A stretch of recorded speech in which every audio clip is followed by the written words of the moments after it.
اللہ اکبر۔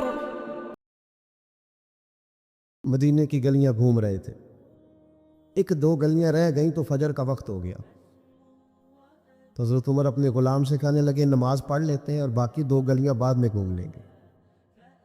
حضرت عمر نے امامت کرائی تو نقاب اسی طرح چہرے پہ۔ ایک گلی سے گزر رہے تھے تو ایک بوڑھی اماں بیٹھی ہے خیمے میں، بوڑھی کچھ چہرے سے پریشان لگتی ہے، تو حضرت عمر غلام سے کہنے لگے اسے پوچھو کیوں پریشان ہے؟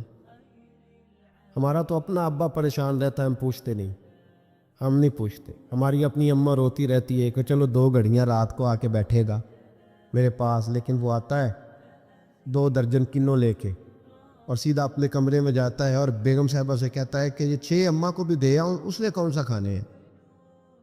تو وہ پلیٹ میں لے کے آتی ہے۔ پھر ماں کا دل ٹوٹتا ہے کہ یہ کمائی تو میری تھی، یہ تو بوٹا میں نے پالا تھا، لیکن یہ کس بیوپاری کے ہاتھ چڑھ گیا۔ ہم تو اپنے ماں باپ کو ٹائم نہیں دیتے، لیکن جب لوگ اللہ سے ڈرتے تھے رویہ کیا تھا؟ حضرت عمر فاروق رضی اللہ تعالیٰ عنہ خادم سے کہنے لگے بوڑھی سے پوچھو، تو پوچھا اماں السلام علیکم۔ وعلیکم السلام۔ اماں کیا بات ہے؟ تو اماں کہنے لگی جاؤ دوڑو، تمہیں کیوں بتاؤں، دیہات کی سیدھی سادی بی بی، جاؤ بھاگ جاؤ۔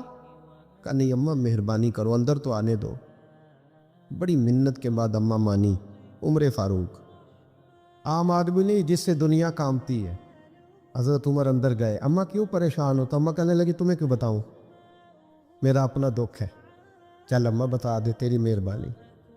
اماں کہنے لگی میں ایک بیوہ ہوں، بے اولاد ہوں، کوئی میرا سہارا نہیں، مجھے عمر فاروق سے بڑی شکایت ہے، میرے اوپر 25 دینار کا قرضہ چڑھ گیا ہے اور 3 دن ہو گئے میں نے روٹی نہیں کھائی، اور عمر نے میری خبر نہیں لی۔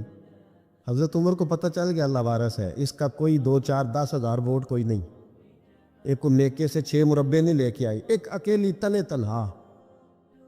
اور بھائی جب اللہ کا خوف ہوتا ہے تو پھر انسان ان غریبوں کو بھی مناتا ہے، پھر ریڑھی والے کی بھی اہمیت بڑھ جاتی، پھر رکشے والے کی قدر بھی بڑھ جاتی۔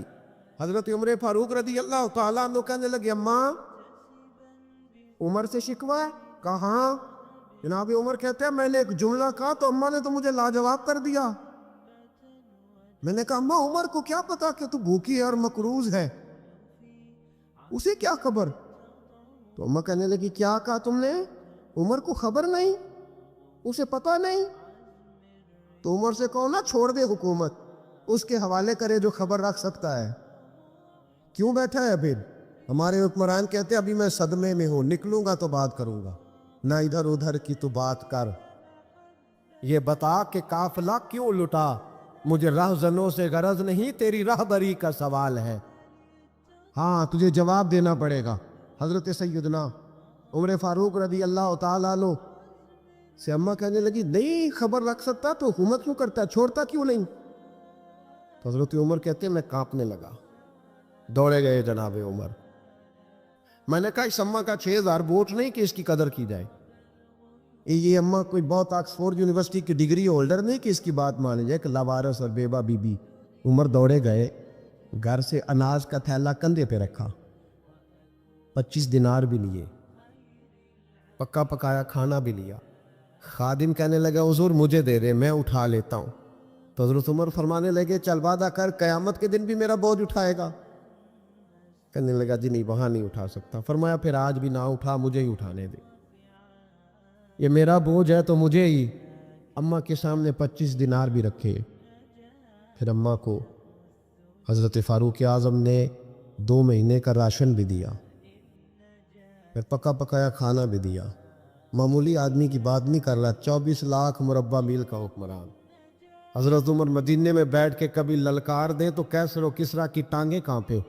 جناب عمر فاروق رضی اللہ کھانا کھلا کے اماں چارپائی پہ تھی تو عمر نیچے بیٹھ گئے، کہنے لگے اماں چل عمر کو معاف کر دے، چل چل جانے دے، کوئی عرض نہیں، بیچارے کو پتہ نہیں چلا۔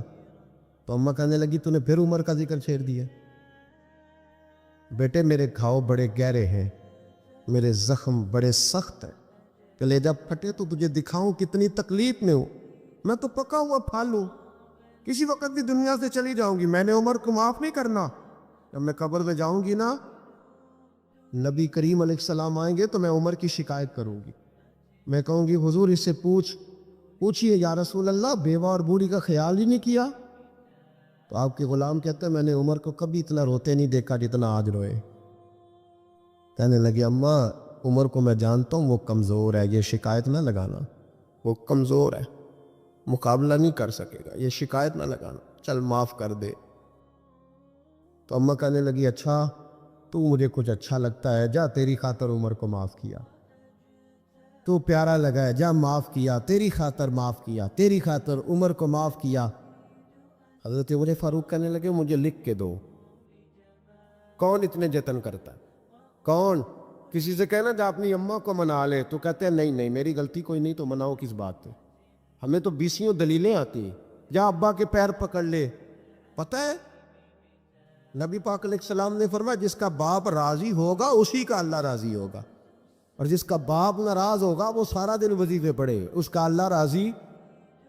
یہ ابو داؤد شریف کی حدیث ہے۔ نا جی بڑی مہربانی، پیسے نہ لائیے گا آپ، اب بات سنیں، وہ بھی میں سمیٹنے کی طرف آ رہا ہوں، ختم کر رہا ہوں، آپ میری بات پہ توجہ رکھ۔ عزیز بھائی، نبی کریم صلی اللہ تعالی علیہ وسلم نے جو اپنے غلاموں کی تربیت کی، تو حضرت عمر فاروق کہنے لگے لکھ کے دو، لکھ دو۔ تو اماں کہنے لگی آپ لکھیں میں سائن کر دیتی ہوں، آپ لکھ دیں میں سائن کرتی ہوں۔ حضرت عمر نے لکھا فلاں بنت فلاں کو عمر سے شکایت تھی، پھر انہوں نے عمر کو معاف کر دیا۔ اماں سائن کرنے ہی لگی تھی کہ مولا علی شیر خدا آ گئے، حضرت عبداللہ ابن مسعود آ گئے۔ اوہو عمر یہاں بیٹھے ہوئے ہو، میں سارے مدینے میں تلاش کر رہا تھا، یہاں بیٹھے ہو، وہ کچھ لوگ ملنے آئے، نکلو۔ اماں نے سنا کہ یہ عمر تھے تو اماں اٹھ کے کھڑی ہو گئی، آئے ہائے عمر تھے، آپ عمر تھے؟ تو جناب عمر کہنے لگے اماں تو نے جو کہا ٹھیک کہا، لیکن اپنے وعدے پہ قائم رہ، یہ ذرا سائن کر دے۔ اماں نے سائن کیے تو حضرت عمر فاروق فرمانے لگے علی آ گئے ہو تو بطور گواہ تم بھی دستخط کر دو، عبداللہ ابن مسعود تم بھی بطور گواہ جب سائن ہوئے تو جناب عمر نے رکا لپیٹا اور مولا علی شیر خدا سے فرمانے لگے علی یہ رکھ لو، مجھے لگتا ہے میں تم سے پہلے دنیا سے جاؤں گا، اور جب میں پردہ کر جاؤں نا تو یہ رکا میرے کفن میں رکھ دینا۔ اگر حضور علیہ السلام نے پوچھا نا میری امت کے ساتھ کیا سلوک کر کے آئے ہو، تو رکا نکال کے کہوں گا یا رسول اللہ ایک بوڑھی ناراض تھی، میں اسے بھی راضی کر کے آیا، حضور یہ میں راضی۔ بھائی جب تک ہم اللہ سے نہیں ڈرتے معاشرہ اصلاح پذیر نہیں ہو سکتا، جب تک یہ وظیفہ پک نہیں جاتا کہ اللہ میرے ساتھ ہے اور اللہ مجھے دیکھ رہا ہے، تب تک حالات بہتر نہیں ہو سکتے۔ جب انسان یہ وظیفہ پکا لیتا ہے تو پھر چونٹی پہ بھی ظلم نہیں کرتا، پھر وہ گدھے کو ڈنڈا مارتے ہوئے بھی سوچتا ہے۔ میرے بھائی ایک زمانہ وہ تھا جب حضرت عمر فاروق کی لونڈی نے کلمہ پڑھا، ہاں حضرت عمر لونڈی نے کلمہ پڑھا تو حضرت عمر نے اسے الٹا لٹکا لیا، درے مارتے۔ بی بی کہتی ہے عمر مجھے اتنا مارتے کہ مارتے مارتے تھک جاتے، پھر پانی منگاتے، پانی پی کے پھر مارتے۔ یہ وہی عمر ہے جو کہتے جو کلمہ پڑے گا گردن کاٹ دوں گا، یہ وہی عمر ہے جو کوئی غریب مسکین قریب نہیں پھٹک سکتا تھا، لونڈی کو دروں سے مارتے، وہی عمر کلمہ پڑ گئی۔ اور پہلے تو ایک قبیلے کے سردار تھے نا بھائی، پہلے ایک قبیلے کے سردار تھے تو الٹا لٹکا کے مار، چاہیے تھا نا جب امیر المومنین بنتے زیادہ سخت ہو جاتے، اور ان کے اندر سختی آتی اور امیر المومنین بن گئے۔ 24 لاکھ مربع میل پر حکومت، 24 لاکھ مربع میل کا حکمران، چہرے پہ نقاب پہنا، کنز العمال میں روایت موجود، وہی عمر جو کل غریب عورت کو دروں سے مارتے ہیں، وہی عمر۔ انقلاب آ گیا، سوچ بدل گئی، نگاہ اور دل مسلمان ہو گئے۔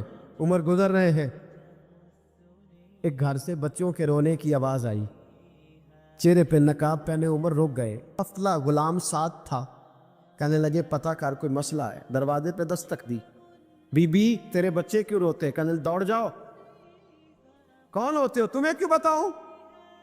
غریب ہر ایک کو نہیں داستان بتائیں، ابھی ایک جماعت آ گئی، مجھے بتاؤ میں حل کروں گا، پھر دوسرا آ گیا زخم ٹٹول لے، مجھے بتاؤ میں کس کس کے سامنے زخم کھولے، کس کس کو بتائیں؟ یہ بھی کہنے لگی جا دوڑ جا، درجنوں آتے ہیں روز پوچھتے ہیں، پوچھ کے تو بھی جا، آدھی رات کو تو کون ہے؟ حضرت عمر منت کرنے لگے، کہنے لگے بی بی تیری مہربانی بتا تیرے بچے کیوں روتے ہیں؟ تو عورت تڑپ کے بولی، کہنے لگی تو نہیں جاتا تو سن پھر، میرے بچوں کی غلطی یہ ہے کہ یہ غریب بھی ہیں اور یتیم بھی ہیں، ان کی غلطی ہے کہ ان کا باپ چلا گیا ہے، ان کی غلطی یہ ہے انہوں نے غریب گھروں میں پرورش پائی ہے، ان کی غلطی یہ ہے کہ ان کا دادا رئیس نہیں تھا، ان کی کوتاہی یہ ہے کہ ان کا نانا جاگیردار نہیں تھا، ان کی غلطی یہ ہے کہ ان کی ماں جہیز میں کچھ لے کے نہیں آئی، اور کیا پوچھنا ہے؟ حضرت عمر کہنے لگے بہن ماجرا کیا ہے؟ کہنے لگی باپ انتقال کر گیا، عمر جب سے حکمران بنا ہے اس گاؤں میں کبھی اس نے پھیرا ہی نہیں ڈالا، وہ آیا ہی نہیں، میری غریبنی کے بچے ساری ساری رات بھوک سے روتے، وہ کبھی آیا ہی نہیں، یہ غلطی ہے، پہلے تو میں کچھ نہ کچھ ان کو خشک روٹی کھلا دیتی تھی، آج تو گھر میں کوئی شے نہیں، شام سے لے کر پانی اور روڑے ہنڈیا میں ڈالے ہیں، پکاتی جاتی ہوں، کہا تھا چلو سو جائیں گے، اور بھوک بڑی ظالم ہے، نیند بھی نہیں آنے دے، سب روگاں در روگ محمد، جس کا نام غریبی کنڈ بلا کے لنگ جاندے نہیں دوست یار قریبی، کب بھوک بڑی ظالم ہے، پیٹ بھوکا ہو تو یہ بھی نہیں آتی، سوچتی تھی سو اب تہجد کا وقت ہے پر سوتے نہیں، اب بتاؤ میں کیا کروں؟ عمر تو 24 لاکھ مربع میل کا حکمران ہے، اس کچی بستی میں کیسے پھیرا ڈالے گا؟ حضرت عمر دوڑے گئے، 60 سال عمر، کندھے پہ اناج کا تھیلا رکھا، کندھے پہ، غلام کہتا ہے حضور مجھے دے دے، فرمایا بتا قیامت میں بھی میرا بوجھ اٹھائے گا؟ پھر حضرت عمر لائے، پھر عمر نے اس بی بی کے گھر میں چراغ روشن کیا، پھر بوڑھے عمر کہتے میری بیٹیاں تھیں، میری بیویاں تھیں، میں نے کھانا کبھی نہیں پکایا تھا، میں نے اس بی بی سے کہا بہن تو بیٹھ جا، تو بیٹھ گئی، عمر کہتے ہیں میں نے آگ جلائی، آپ کے غلام کہتے ہیں جب عمر آگ میں پھونکے مارتے تھے تو ان کی داڑھی سے دھواں نکلتا تھا، عمر نے آگ جلائی، پھر فاروق کہتے ہیں میں نے کبھی روٹی نہیں پکائی تھی پر آج میں نے آٹا بھی گوندا، 24 لاکھ مربع میل کا حکمران، او بھائی جب تیرا دل اور نظر مسلمان ہوتی ہے تو پھر تو جھوٹے دعوے نہیں کرتا، پھر دین تیرے لفظوں میں جملوں میں تقریروں میں نہیں رہتا۔ حضرت سیدنا عمر فاروق رضی اللہ تعالیٰ عنہ آٹا گونتے، داڑھی ساری آٹے سے بھر گئی، پھر عمر فاروق روٹیاں پکاتے تو ہاتھ جلتے، پھر سالن پکایا، پھر عمر نے دسترخوان بچھایا، پھر وہ چھوٹے چھوٹے بچوں کا عمر نے منہ دھلایا، پھر فاروق اعظم روٹی کے لقمے ان کے منہ میں ڈالتے اور روتے، کہتے بیٹو عمر کو پتہ نہیں چلا کہ تم بھوکے تھے، بیٹیوں عمر کو خبر نہیں تھی، عمر سے ناراض تو نہیں ہو؟ چھوٹے چھوٹے بچے کہتے ہمیں تو پتہ بھی نہیں عمر کون ہے، عام کیا بات؟ پھر ان کو عمر فاروق نے کھلایا، پھر فاروق اعظم ٹین میں بیٹھ گئے، ان کو ہنساتے رہے، غلام کہتے ہیں حضور اب کیا کرتے ہو؟ فرمایا جو میری وجہ سے روئے تھے انہیں خوش نہ کروں؟ عمر فاروق رضی اللہ تعالیٰ عنہ ہر سال حج کرنے جاتے تھے، بھلا کس لیے؟ آپ حکم دیتے تھے لوگوں کو کہ جو میں نے گورنر بنائے وہ بھی سارے حج پہ آئیں، خود بھی جاتے تھے اور سب علاقوں کے لوگوں کو فرماتے تھے بتاؤ تمہارے گورنر کی پوزیشن کس طرح کی ہے، اور آپ نے حکم دیا تھا کہ کسی گورنر کو اجازت نہیں کسی عام آدمی کو مارنے کی، یہاں تو پولیس والا جرم بعد میں بتاتا ہے، 10 تھپڑ پہلے مار دیتا ہے، اور میں آپ کو کیا بتاؤں یہاں تو حال یہ ہے کہ مولانا نے اذان پڑھ لی سپیکر کے، تین سپیکروں میں اذان دے لی، اس کو پتہ نہیں تھا تو اس کو تھانے بلا لیا، آپ کو پتہ نہیں قانون کی پابندی کرنی ہے، تو جو ساری رات ڈیک چلاتا رہا، مہندی کے موقع پر ناچ گانا ہوتا رہا، وہاں نہیں قانون یاد آیا؟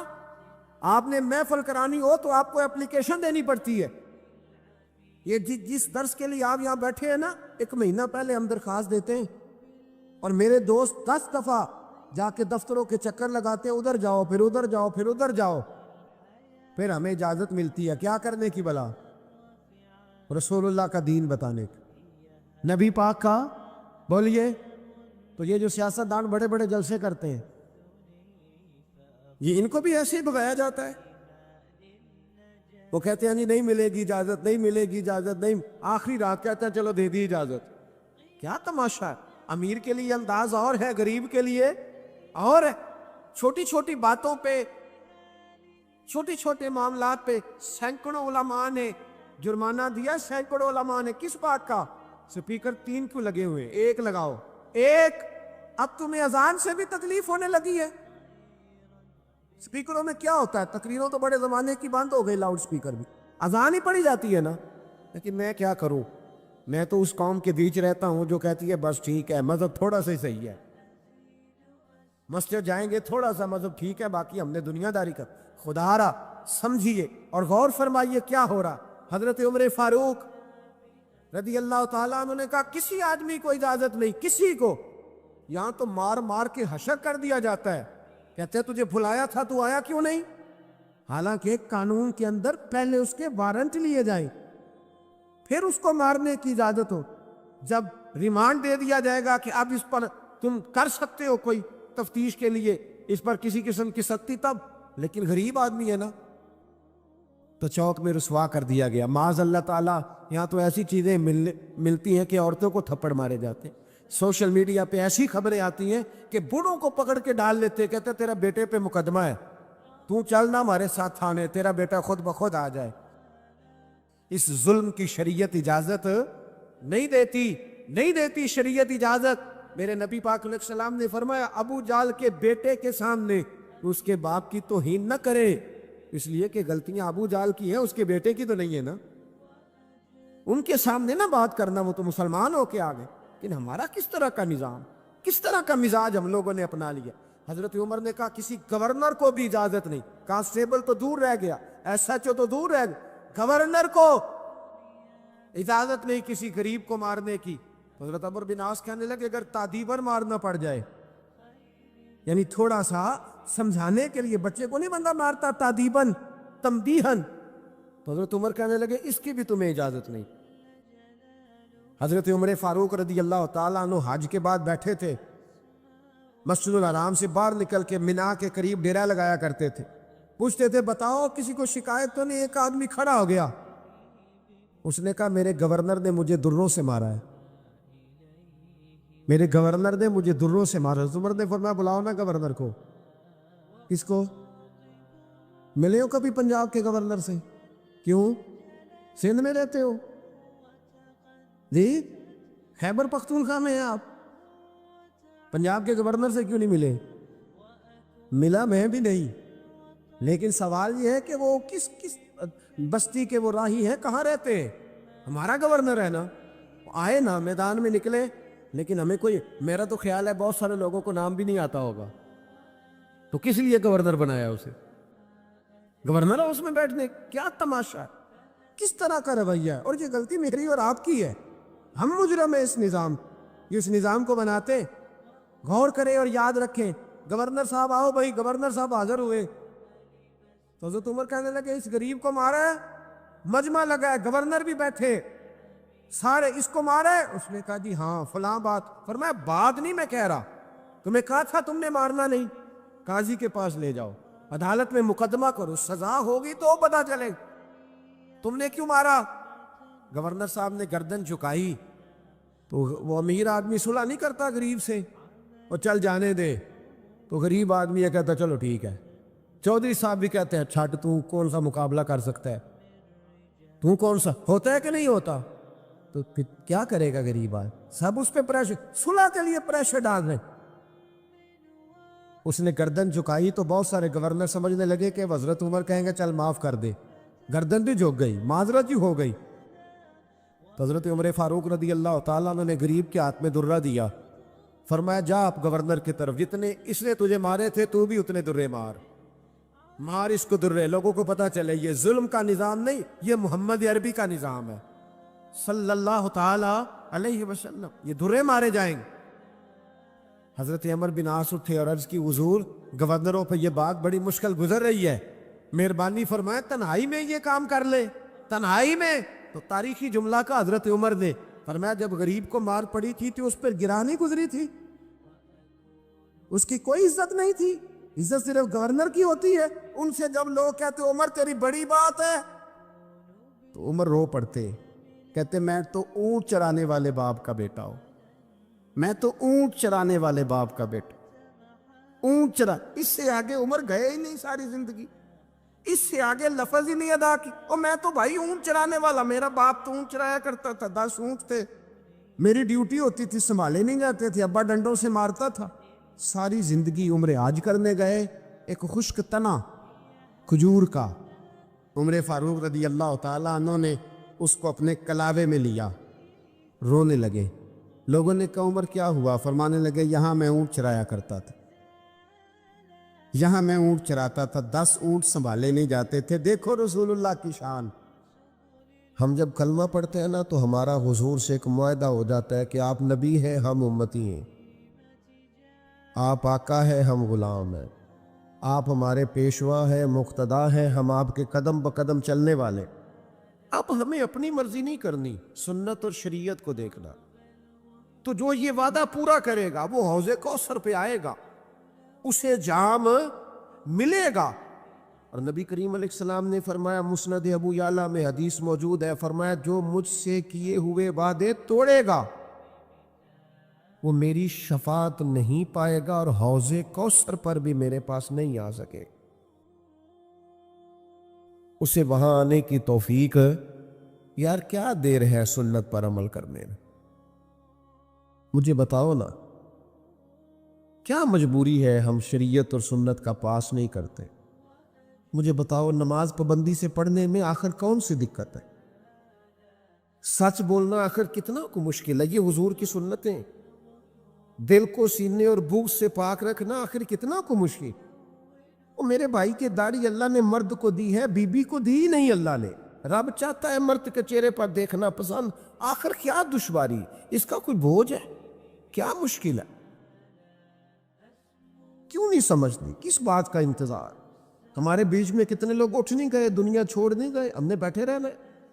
تو بس سنت پر عمل کریں۔ حضور فرماتے ہیں جس نے میرے معاہدے توڑے، اس نے وعدہ کیا تھا کہ غلامی کرے گا، وعدہ کیا تھا سنت پر عمل کرے گا، اس کا معاہدہ تھا کلمہ پڑھتے وقت کہ جو محبوب کہیں گے وہ میں کروں گا۔ اور پھر بعد میں اس نے مجبوریاں ڈالنی، بعد میں برادری ڈالنی، بعد میں نوکری ڈالنی، بیچ میں اللہ رسول کے بیچ نوکری کہاں سے آ گئی؟ پیسے کہاں سے آ گئے؟ اولاد کہاں سے آ گئی؟ اس کے بیچ ذاتی خواہش کہاں سے آ؟ اس کے بیچ تو کوئی اور چیز نہیں ہونا چاہیے۔ میرے بھائی، سنت پر عمل کرو گے، محبوب کے طریقوں پہ اپناؤ گے تو حوض کوثر کا جام پاؤ گے۔ ہمارے ہاں نا دوستیاں بنتی ہیں، تعلقات بنتے ہیں، پر وہ اس طرح بنتے ہیں یا مزاج ملتے ہوں یا مفادات ملتے ہوں۔ مزاج نہ ملے، مفاد نہ ملے تو ہم آپس میں دوستیاں کرنے کو تیار نہیں ہوتے۔ خدا کے بندو، اگر چاہتے ہو نا دوستی میں لذت رہے، بھائی چارے میں حسن رہے، پیر مرید کے رشتے میں ہمیشہ روحانیت برقرار رہے، استاد شاگرد کا رشتہ ہمیشہ معتبر رہے، مضبوط رہے، تو اس کا ایک ہی ہاتھ ہے، اس رشتے کی بنیاد اللہ کی رضا بناؤ۔ اس میں کوئی ذرا برابر بھی دنیاوی منفعت نہ ہو، ذرا سا بھی لالچ نہ ہو، اس کو تجارت نہ بنائے، محض اللہ کی رضا کے۔ یہ کر کے تو دیکھے آپ محسوس کریں گے کہ میرا وجود پھولوں کی طرح ہلکا پھلکا ہو گیا، فقط اللہ کی رضا کے۔ ہمارے ہاں تعلقات بنتے ہیں، لیکن کہہ چکا ہوں یا مزاج ملتے ہوں یا مفاد ملتے ہوں، اگر نہ ملے تو ہم تعلقات کو چلانے کو تیار نہیں ہوتے۔ میرے نبی پاک علیہ الصلوۃ والسلام نے ارشاد فرمایا، کنز الاموال میں حدیث موجود ہے، حضور فرماتے ہیں میرے حوض کوثر پر سب سے پہلے وہ لوگ آئیں گے جو ایک دوسرے سے اللہ کی رضا کے لیے محبت کرنے والے ہوں۔ سب سے پہلے انہیں جام ملے گا، یہ بتانا نہ کسی کو، لیکن اپنے دل سے پوچھ لینا ہے صحیح کسی سے اللہ کی رضا کے لیے محبت؟ کوئی لالچ نہیں۔ ہمارے اسا فرمایا کرتے تھے ہم تو کسی سے اس بات کا بھی وہ درویش تھے نا ایک، تو انہوں نے اپنے مرشد سے کہا ایک نظر ہی ڈال دیں، تو فرمانے لگے تو نے تو کہا تھا کہ تو کبھی سوال ہی نہیں کرے گا، پوری نظر کا ہی سوال کر دیا تو نے۔ اتنا بھی لالچ منع ہے، اتنا بھی بوجھ منع۔ جب آپ نے محض اللہ کے لیے پیار کیا تو مسکرا دے تب بھی ٹھیک ہے، ناراض ہو جائے تب بھی ٹھیک ہے، آ جائے تب بھی ٹھیک ہے، منع کر دے، وہ جس حال میں پھر رہے، کیونکہ ہماری محبت اس لیے نہیں کہ میری بات مانے گا تو محبت ہے، اس لیے نہیں کہ میرے ساتھ ٹھیک چلے گا تو محبت ہے، میرے طرف آئے جائے، محبت تو اللہ کی رضا کے لیے۔ تو جب اللہ کے لیے محبت ہے تو پھر اس میں ذرا سا بھی کہیں کوئی شائبہ اپنی مرضی کا نہیں ہونا چاہیے۔ فرمایا تو محض اللہ کے لیے اگر کسی سے محبت کرتا ہے تو سب سے پہلے کوثر کا جام، تو سب پیچھے تعریف سن لی یہ ساری کوثر دی، فرمایا پہلا جام ان کو ملے گا جو کسی سے پیار کریں گے تو محض اللہ کی رضا کے لیے کریں، یہ کریں، یہ نہیں ہے تو بنائیں، یہ اگر گنجائش ابھی تک سینے میں نہیں ہے تو یہ پورا باب ہے بخاری مسلم میں، کسی سے محبت کرنی ہے تو اللہ کے لیے، کسی سے نفرت کرنی ہے تو اللہ کے لیے، اپنی ذات کا بیچ میں سے سارا معاملہ ختم کر دیں۔ امام حسن روایت کرتے، مسند احمد میں موجود ہے، نبی پاک نے فرمایا جو میری اولاد سے بغض رکھے، پڑھے جتنی مرضی نمازیں، کرے ہر سال حج، صدقات و خیرات اتنا دے کہ شرق و غرب میں لوگ اس کو سخاوت کی مثال مانے، لیکن امام حسن فرماتے ہیں کریم نے فرمایا جو میری اولاد سے بغض رکھے گا وہ میرے حوض کوثر پہ نہیں آئے گا۔ مجھے آپ کا نہیں پتا، مجھے تو وہ بندہ اچھا نہیں لگتا جو میرے بچوں سے نفرت کرے، آپ کو بھی اس کا اندازہ ہوگا۔ ہماری مائیں کہا کرتی تھی میرے بچیاں نے سر تے کدے ہاتھ نہیں رکھیا، مینوں کیویں چنگے لگ سکتے، وہ بھائی نہیں اچھا لگتا وہ شخص۔ اولاد رسول کا پیار، عظمت آل نبی کہیں بھول نہ جانا لوگوں، وہ دیکھنا، غیر کی باتوں میں نہ آنا لو۔ اس دور کے جھگڑے، خطیبوں کی خطابت، مناظرین کے مناظرے، لوگوں کی جنگیں، بحثیں، الجھاؤ، ان میں نہ پڑنا، بس جہاں اولاد رسول کی بات آئے بھئی اصلاں نال جے نیکی کریے اور نسلاں تاک نہیں بھول دے۔ محبوب کی اولاد کی نوکری کرنا، خدمت کرنا، غلامی کرنا، ڈیوٹی کرنا، اس کو بھول نہ جانا۔ حسن پاک ہوں، حسین پاک ہوں، چاروں شہزادیاں ہوں، ان کی اولادیں، سیدنا امام زین العابدین، امام جعفر صادق، امام باقر، حضور کی نسل کا ہر صحیح العقیدہ شخص، اس کا اکرام کر۔ اعلیٰ حضرت فرماتے ہیں جب تک اس کی گمراہی کفر تک نہ پہنچ جائے اس کی تکریم کرو۔ یہ حضور کی اولاد ہے، تیری نسل پاک میں ہے بچہ بچہ نور کا، تو ہے عین نور تیرا سب گھرانہ نور کا۔ یہ اپنے ذہن میں بٹھائیں بات، اس کو جگہ دیں، یہ خطابت نہیں، یہ کوئی محرم کا خطبہ جمعہ کا عنوان نہیں، یہ ایمان ہے، ایمان کے تقاضے کو سمجھیں۔ امام طبرانی حدیث لائے ہیں، نبی کریم علیہ الصلوۃ والسلام نے فرمایا میں تمہاری بھلائی کے لیے حوض کوثر پر پہلے سے موجود ہوں گا۔ حضور فرماتے ہیں جو حوض کوثر پہ آ گیا وہ کامیاب ہو گیا۔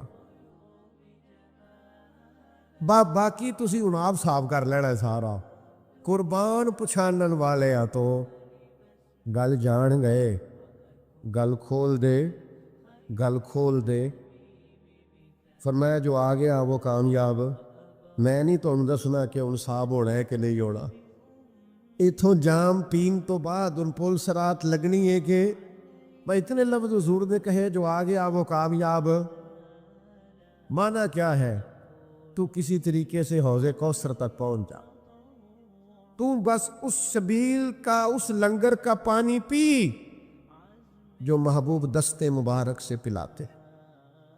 تو ایک دفعہ نہ وہاں سے پی. حضور فرماتے ہیں تیری صدیوں کی پیاس بھی بجھے گی, دوبارہ کبھی پیاس بھی نہیں لگے گی, اور تو آ جا بس. اگر تو بمصطفیٰ برساں خیش را کے دی ہما اوس. اقبال کہتے ہیں اپنے آپ کو گھسیٹ کے نا مدینے والے کے قدموں تک لے جا, یہی سارا دین ہے بھائی. یہاں پہنچ گیا دین تک, کل دین تک تو آ گیا. فرماتے ہیں تو حوض کوثر تک آ جانا اور پھر جام پی لینا اور پھر تو کامیاب ہے.